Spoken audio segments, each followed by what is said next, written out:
Katie, did you want to go for a walk? I guess that's a yes.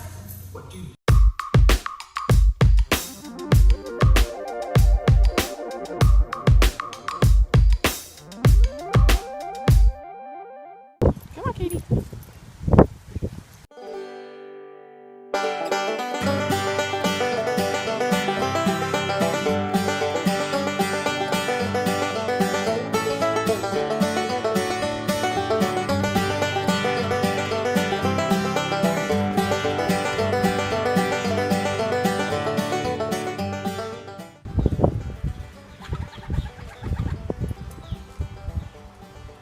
That's an owl. Katie.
Hello there.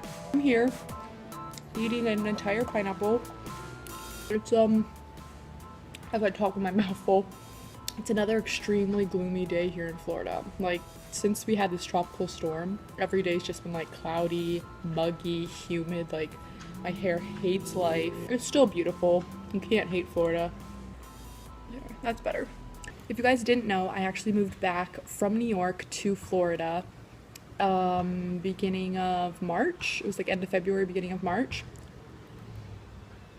I was living in Astoria, Queens, and I lived in Manhattan as well.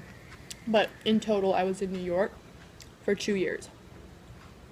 I moved there for an internship and then just stayed and kept working. So, you guys probably think I'm really young, but I'm actually old. I have 2 degrees, one in applied physiology and kinesiology, and one in retail merchandising and product development. So that's kind of what I pursued, was the retail merchandising. And, you know, I decided to kind of go into fashion. I interned at a jewelry company, then I worked at a huge off-price retail company within fine jewelry. Then decided it wasn't really me. I actually left that job for an e-commerce job and hated it. Left that and I actually started dog walking, believe it or not. I left a full-time salary benefits, amazingly paid job in New York to walk dogs. I know, people probably are like, what the heck is wrong with you? I was just extremely unhappy. I haven't really had bad anxiety in my life until recently. I would say mid-20s is when it started. I am in my mid-20s. I'm 27 if you guys are like wondering. I'm sure you're like, oh, she slid over that question. Not gonna tell us her age. I'm really not ashamed to say how old I am. I know most people on YouTube are much younger, but it's something that I've seriously considered doing and wanted to do for the last 6 years, and you know, better late than never, right? But anyways, I left this job, didn't know what the heck I was doing. Started seeing a therapist in New York, but she was incredible. It was my first time ever seeing a therapist. I was never afraid of going to therapy. I was not one of those people who, like, you know, was going to be afraid to open up to a stranger or anything. Of course, at the end of the day, there's, you know, deep, dark secrets I don't tell anyone. Like, there's things in my life that no one knows, that no one will ever know, that only I will know. I never murdered someone or anything. Like, oh my god, she's a serial killer, and no. That would be scandalous, though. No, I've done nothing, like, scandalous or cool. So I started seeing my therapist, and at the time, I was unemployed. You can't live in New York City unemployed. So when this dog walking opportunity arose, I don't know how it happened. I think it was actually my cousin emailed me, and it was like this whole list of unconventional ways to make money. Amazing. Shout out to Missy if you're watching, like, you're the best. And I looked it up and I was just like, oh, okay, that's kind of cool. And there's actually an app out there now for big cities. It's called WAG, W-A-G. Whoop. Yeah, so this company WAG was hiring in all of New York City. And I was just like, okay, let's apply. It was a crazy, and when I say crazy, like, I mean one of those applications that when you go to start filling it out, you get halfway through and you say, get not doing it anymore. So I stayed up like all night writing little essays and filling in all the questions and being really thoughtful and like using my background and how I grew up with animals and different things.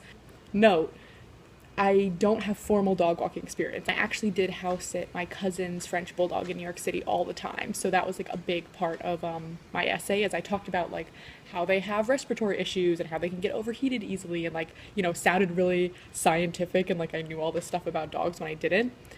I ended up hearing back from WAG the next day. I was shocked because I thought it was one of those things where like a ton of people apply and you never hear back. I had to have a quick little phone interview with one of their representatives. They're based out in LA, so I was mainly talking to the phone with people in their LA office, but they happened to be having kind of like an orientation for new hires in the city that weekend. So pretty much after I had my phone interview, she was like, you know, you sound good, you do have to come to the orientation, and like as long as everything checks out, you can start walking. I was like, oh my god, cool, let's go check this out. I was kind of skeptical, you know, you don't know what things are going to be like, but it was pretty neat. I actually went to the orientation in Brooklyn, like I think 8 of us, and we were just sat in a conference room, had to watch a bunch of videos, had to learn some stuff. You know, they had to do a background check on us and get us like insured and certified. We had to do a little like video for our profile and talk about our experience. So that went up on our profile.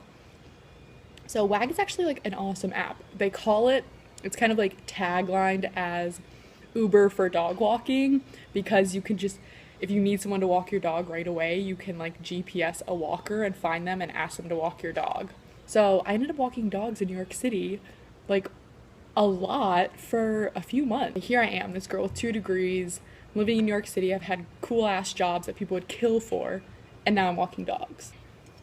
Oh my god, I'm like talking so much and not eating. I need to get this fuel into my body. Where was I? Yes, so I was dog walking. I was pretty much doing it on my own schedule. I got a lot of requests to walk dogs, and then I would get some requests where it was like scheduled walks. So we'd have someone who wanted me to walk their dog every day at noon.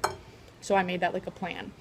So kind of like I got on my own schedule. I had a lot of dogs in Long Island City, which I loved going there. It was super close. It was like a 20-minute subway ride from where I lived. And I just loved my dog clients. They were amazing. They all lived in like beautiful high-rise condos. Like when I think back on that time in my life, it was probably one of the most humbling experiences, but also one of the most liberating, if that makes sense, because I felt like I was taking control of my life, doing something to make money, you know, just doing anything, but it gave me so much joy. And it wasn't the easiest thing in the world. Sometimes you dealt with really hard clients, really hard, scary dogs. It was so much fun.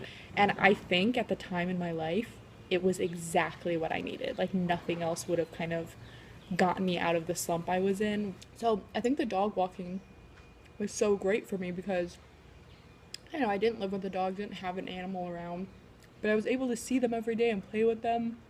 And like people would always stop you on the street everywhere you go when you're walking a dog, and they'd want to stop and chit chat and, you know, meet your dog.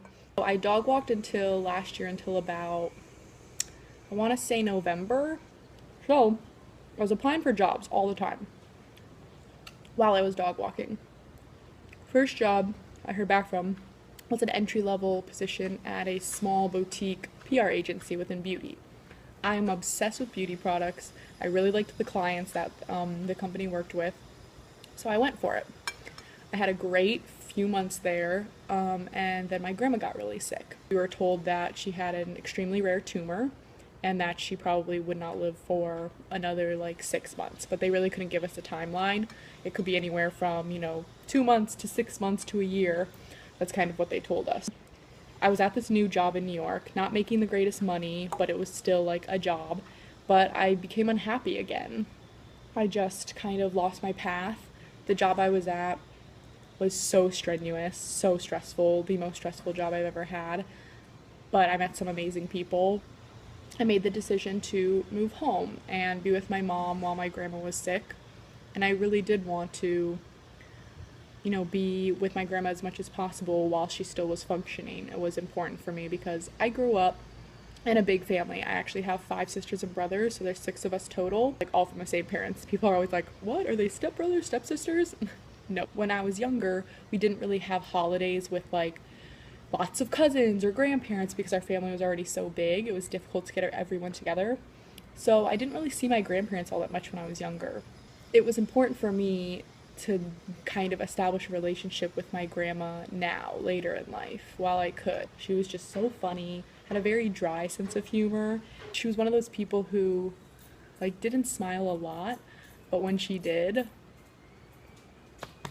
it, like, hit your heart hard. So she was amazing. I feel very thankful to have had the last few months with her.